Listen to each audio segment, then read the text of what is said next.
So whatever you cannot perceive through five senses, if you perceive that, then that is called as Vishesh Gyan or extraordinary knowledge. The nature of the universe can be grasped if you know the language of the inanimate, every form, how it is made. As the concerns of survival recede, human beings will naturally evolve into perceiving higher things.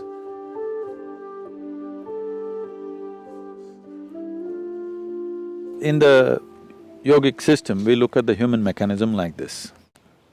There are five dimensions to it, there are five layers to it. Usually it's referred to as sheaths, ore it's called, that means sheath, one inside the other. One is the physical body, which is referred to as the food body, because this is essentially a heap of food that we have gathered over a period of time. The next is known as the mental body, because we ascribe intelligence to every cell in the body.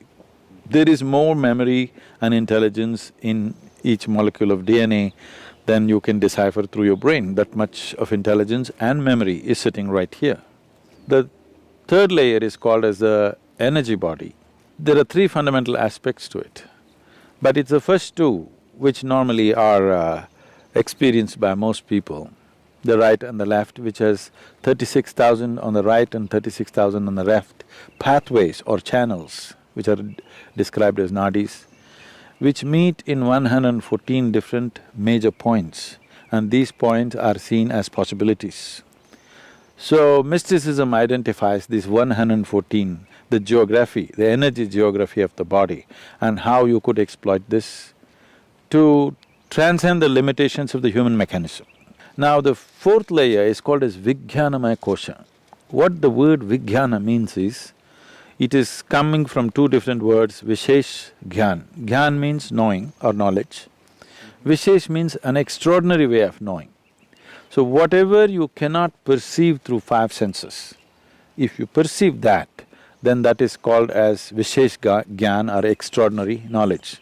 So, we are talking about a transitory dimension which is transiting from physical to non-physical. So, the fifth dimension, this is in whatever in the New Age language in America, they're saying this is etheric body. It's not an appropriate description, it is a transitory state where physical is fading out into non-physical nature. The fifth dimension is referred to as Anandamaya Kosha, which literally translates as bliss body. This does not mean there's a bubble of bliss or something inside. It is purely non-physical in nature. Because it is non-physical, we do not know how to define or describe it. There is no definition to it, there is no description to it. We're only talking about it from our experience. Whenever we touch it, we feel blissed out. So like children, we're calling it bliss body, because we do not know what is the nature of what it is, and it is not physical in nature, so we cannot put it into definition of words or descriptions or whatever. Now to enter into this dimension is the whole process of mysticism, because this non-physical nature is further classified in terms of our experience, how profoundly you involve in it. They talk like this. You can be in a fine spray of shower from this non-physical and how you will be. Or you can be drenched with it and how you will be. Or you can soak yourself in it and how you will be. Like this it is described. In this context, it's a… here I have to surrender my logic a little bit because that's how far my logic will go. What this means is, these are referred to as different dimensions of stillness. How can stillness be of different dimensions? For example, in our experience, if you're… normally a human being is breathing somewhere 12 to 15 times per minute. Breath is very directly connected to how the mental fluctuations happen. I don't know if science has explored this, but in our experience it's very much there.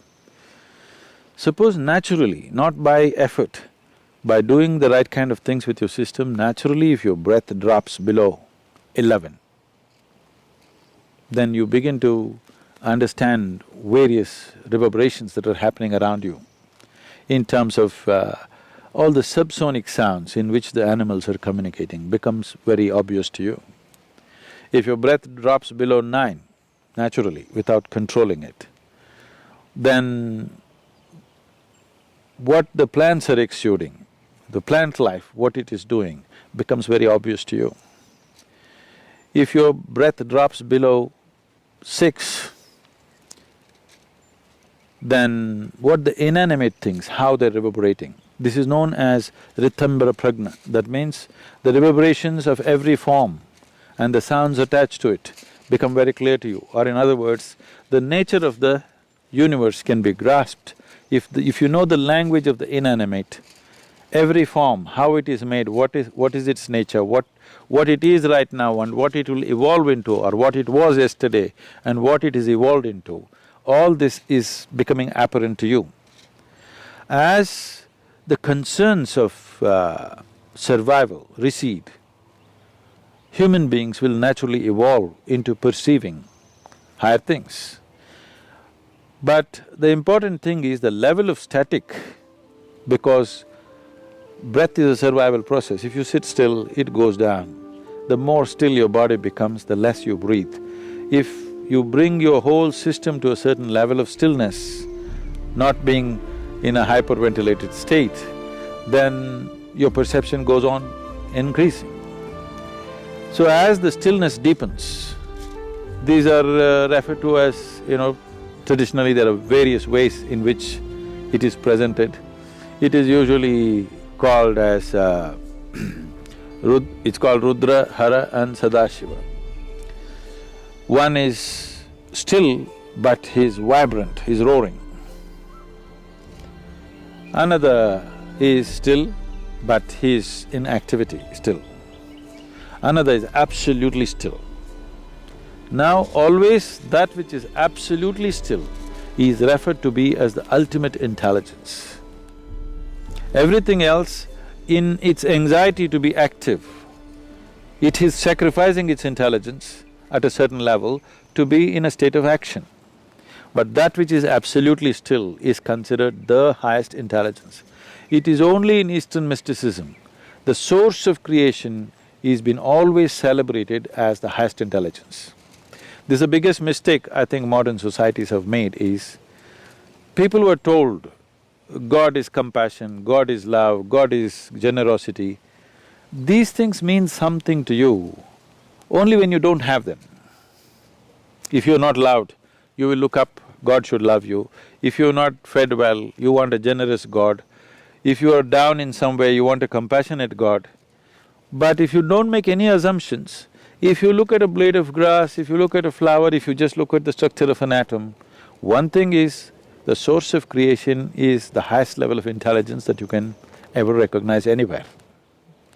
If you look at the creation, it is smack with intelligence all over the place. If we had only told people God is intelligence, we would have had a more sensible world. That's what I'm thinking and that's what I'm trying to bring it into people's experience, that the source of creation is the intelligence. If you recognize that, you try to emulate that.